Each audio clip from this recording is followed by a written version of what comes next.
evening. Bon, hello, sinners and saints. My name is Windshell, and I'm not a comedian, but a really serious, rational thinker. And I specialize in being an angry, satirical storyteller. What you're about to hear is a satirical piece about sins, explicitly the 7 deadly sins. This piece is designed not just to make you angry and smile at the same time, but also to make you mad and laugh at the same time and think. So you may think like a sinner, but behave like a saint. You may think like a demon, but behave like an angel. You may think like a fool, but behave like the wise. You may think like a warrior, but behave like a peacemaker. You may think like a man, but behave like a woman, with love and peace.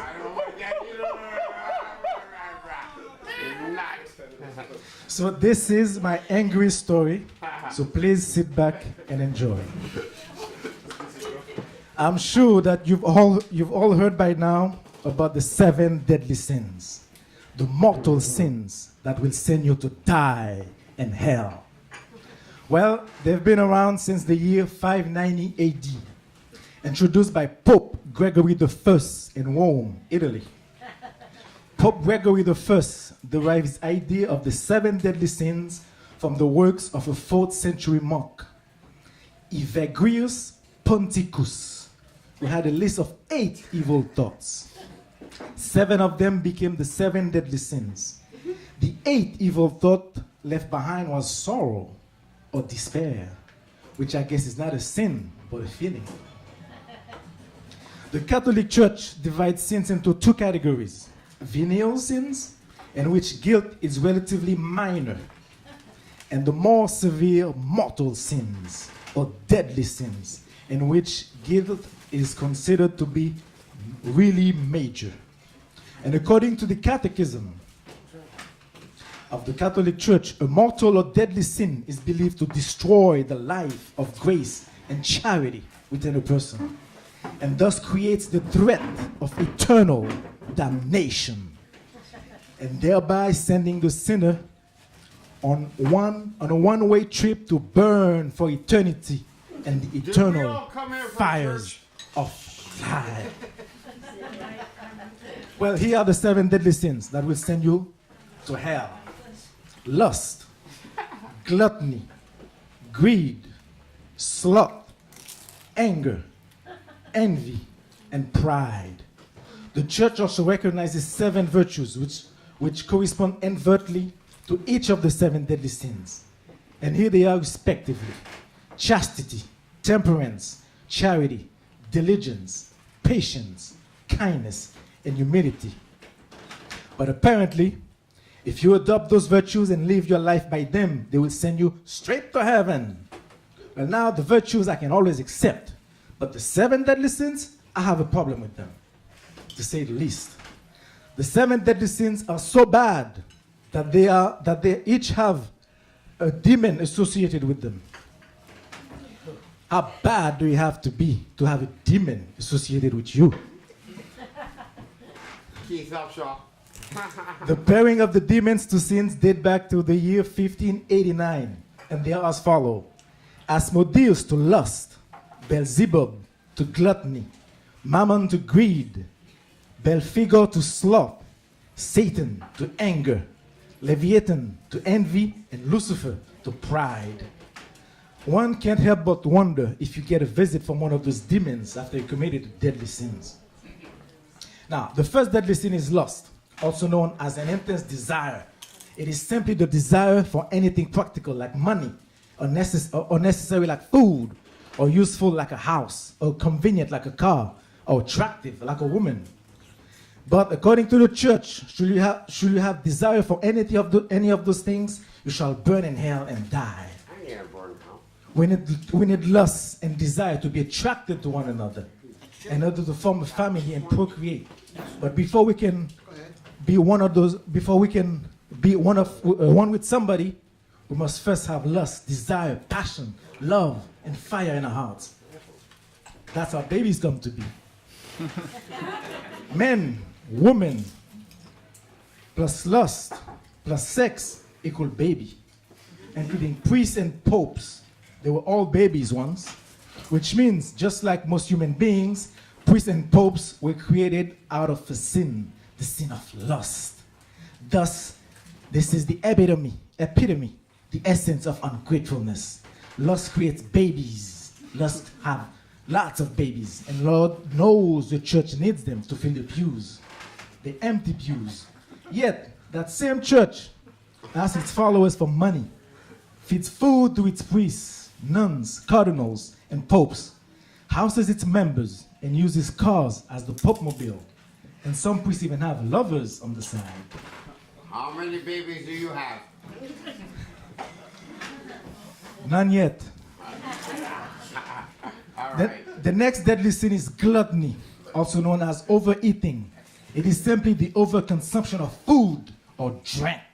The church said there are 6 ways to overeat, namely by eating too soon, eating too expensively, eating too much, eating too eagerly, eating too daintily, or eating widely.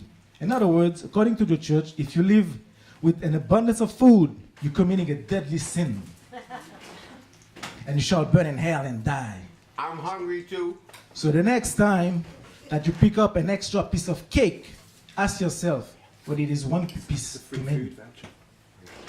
Because as a consequence, you could go to hell and burn for eternity just because of some tempting dessert.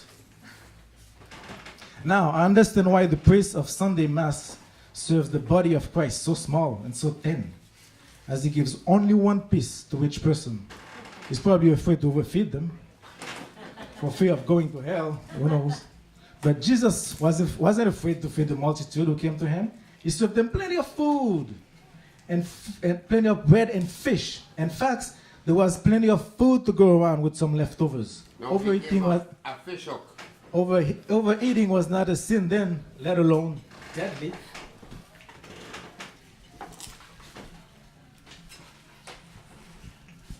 What happened to the fish hook? Now, the next deadly sin is greed, also known as voracity. It is simply the excessive pursuit of material possessions, the excessive desire to acquire or possess more than one needs, especially with respect to material wealth. The church said that greed is a deadly sin, but somebody forgot to tell that to the folks at Wall Street in New York. In fact, I don't think anyone told that to the investors and the speculators and the stock exchanges of the world. In modern society, greed is the name of the game. Money talks is what they believe. Show me the money is what they say. If greed is a deadly sin, then capitalism is the deadly fire that will burn all the rich and greedy sinners.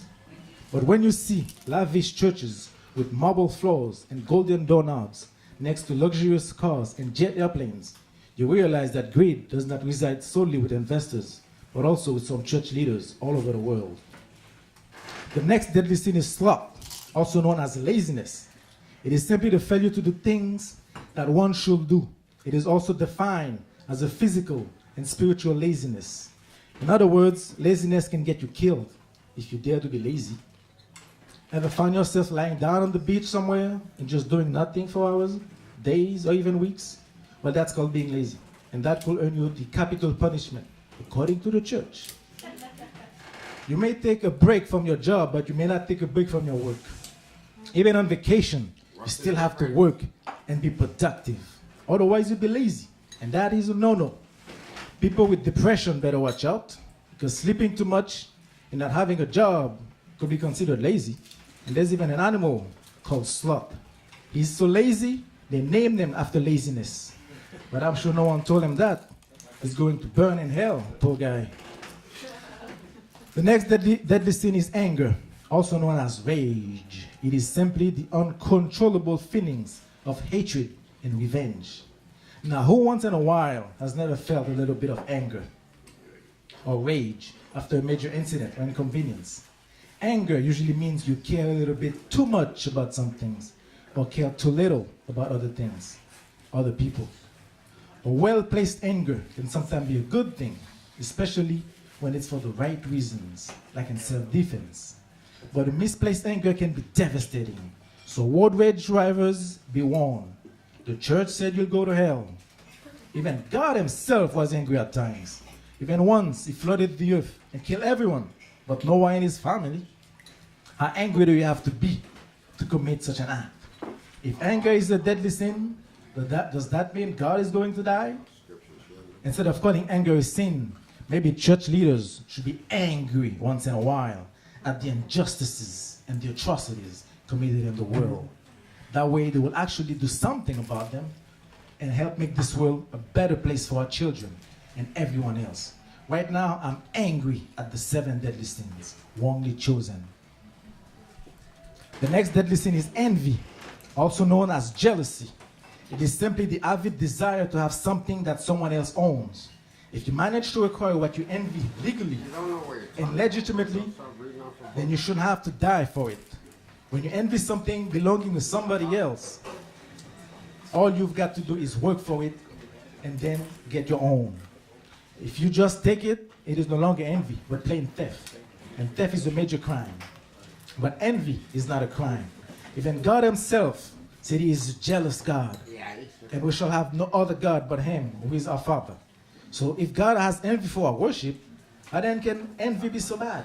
If it is called a deadly sin or mortal vice. Isn't it a good thing to envy a little? Have something nicer, something better than what we already have? The process of going from good to better, I call that evolution. Nature itself is based on evolution, and so shall I. And the last deadly sin is pride, also known as self-admiration. It is considered the original and most serious of the 7 deadly sins, and the source of all the others. It is identified as believing that one is essentially better than others, failing to acknowledge the accomplishment of others, and excessive admiration of the personal self. Pride is the deadliest of all the sins and leads directly to damnation. It was Lucifer's pride that caused him to fall from heaven, and his resulted transformation into Satan. So folks, don't take pride in yourself and your work. Don't take pride in your family and your children, for pride is the path to eternal damnation. So says the church. I wonder if God ever took pride in his creations, and the world, and the earth, and mankind, and his little children. Isn't it just possible to take pride in oneself and in others without being a deadly sin, or a sin for that matter? There is an industry based on lust. It's called dating, marriage. There is an industry based on gluttony. It's called farming, agriculture. There's an industry based on greed. It's called banking, or the world of finance. There is an industry based on sloth. It's called vacationing, or tourism. There is an industry based on anger. It's called policing, or the justice system. There's an industry based on envy. It's called marketing, or advertising. And how much money do you make? There's an industry based on pride. It's called looking good, or the fashion industry. There's an industry based on each of the 7 deadly sins. But apparently, no one told that to the church. According to a 2009 study by a Jesuit scholar, the most common deadly sin confessed by men is lust. And the most common deadly sin confessed by women is pride. Therefore, male desire meets female admiration.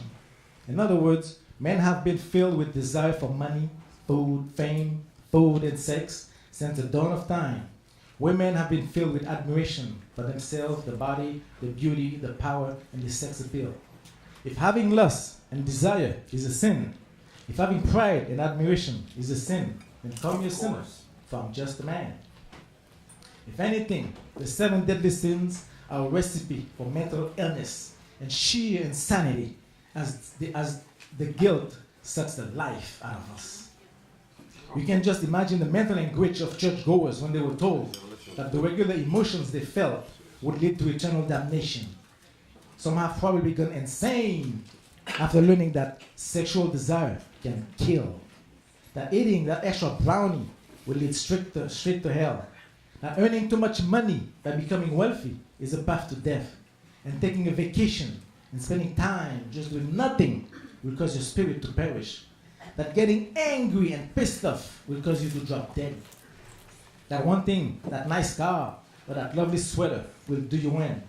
That being proud of your good looks, your body, or your achievements will barbecue your soul in the eternal fires of hell. I don't mind calling these vices a sin, but deadly sins? I don't think so. Let it be known that I'm against the death penalty, but there are way more serious vices that can be called deadly sins than those chosen by the church. Sins like murder, rape, slavery, torture, pedophilia, robbery, kidnapping, sexual assault.